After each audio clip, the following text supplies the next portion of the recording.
If you're planning Santorini this summer, I need to show you something that might change your mind completely.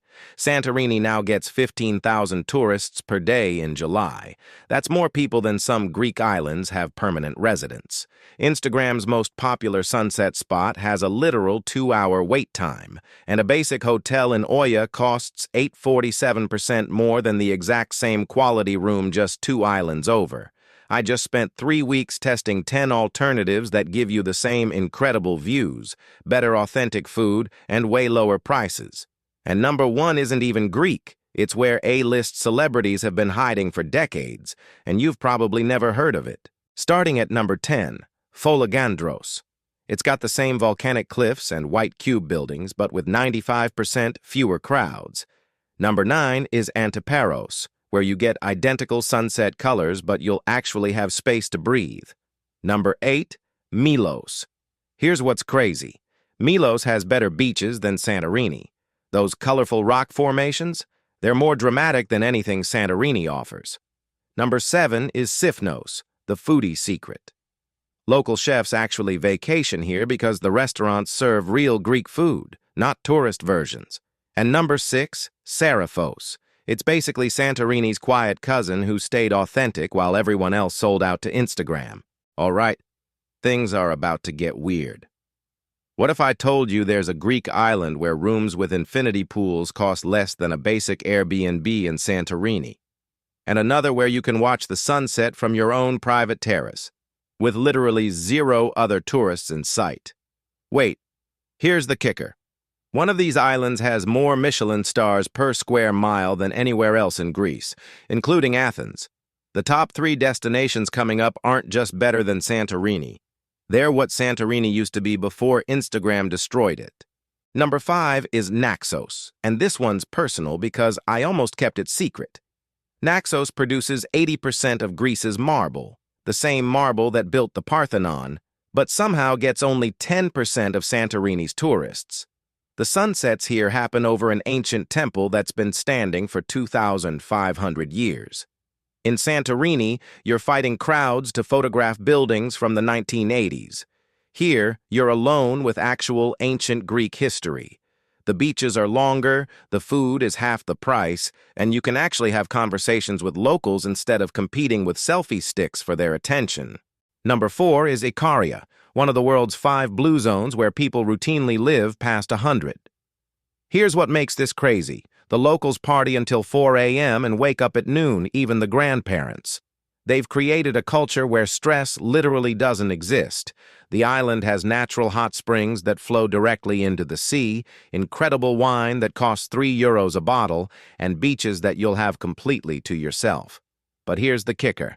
Ikarians are so laid back that shops open whenever the owner feels like it. You can't schedule stress here because nothing runs on a schedule. Number 3 is Hydra. And here's why billionaires choose it over Santorini. 0 cars.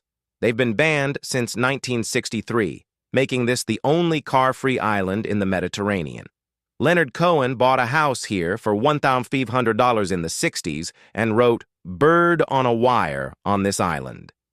Today, Jeff Bezos docks his $500 million yacht here specifically because there are no paparazzi boats allowed in the harbor. The entire island is a protected monument, so every building looks exactly like it did 200 years ago. It's like stepping into a living museum where billionaires can actually walk around unrecognized. Number 2 is Procida, Italy. And it's not even trying to be Greece. It's just better. This tiny island near Naples has everything Santorini promises but actually delivers. The houses are painted in colors that make Santorini look washed out. The restaurants are run by families who've lived here for generations, not Instagram influencers. And get this, it was Europe's capital of culture in 2022, but somehow stayed under the radar. A 3-course meal with wine costs €25. The same meal in Santorini? €85 minimum. It's like someone took the best parts of the Mediterranean and forgot to tell the tourists about it. Number 1 is Rovinj, Croatia, and it's not just better than Santorini. It's better than Santorini ever was. This Istrian peninsula gem has the clifftop drama, the sunset romance, and the historic charm, but with Croatian prices and Venetian architecture that's actually ancient. The food scene is insane. They hunt truffles here that cost €500 per kilo in Paris restaurants.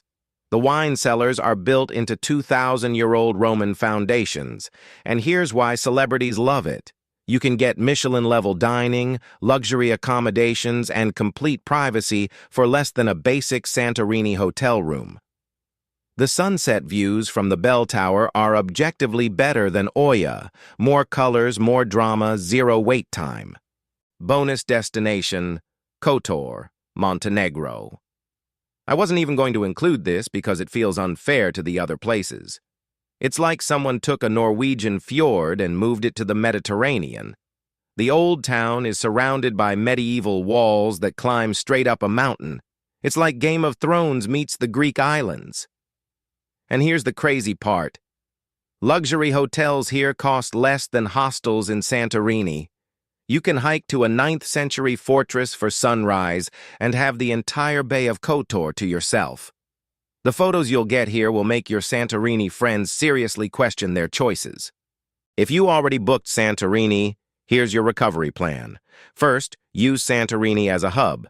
Ferries connect to every island I mentioned. Second, if you're stuck with summer dates, go in late August when families leave but weather stays perfect.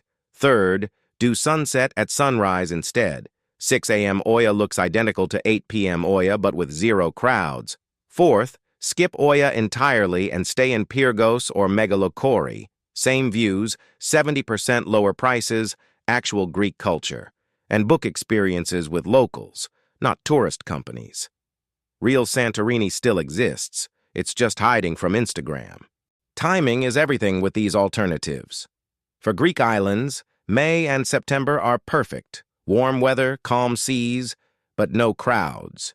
Croatia's sweet spot is late September to early October. Harvest season means truffle festivals and wine celebrations. And here's a secret. Ikaria's hot springs are actually better in winter when you're soaking in 40-degree water while snow caps the mountains. Procida and Rovinj peak in June and early July. Full summer weather, but before the August madness hits. I've put together a month-by-month guide that I'll link below, because timing these right means the difference between a good trip and a life-changing one. Let's talk Instagram, because these places photograph even better than Santorini. In Naxos, the Portara temple creates natural framing that makes every shot look professional. Prosida's colored houses reflect perfectly in the harbor at sunrise. It's like a natural Instagram filter. Rovinji's bell tower stairs create incredible leading line shots that nobody else has. And Ikaria's hot springs photograph like something from Middle-earth. The steam creates natural mystery.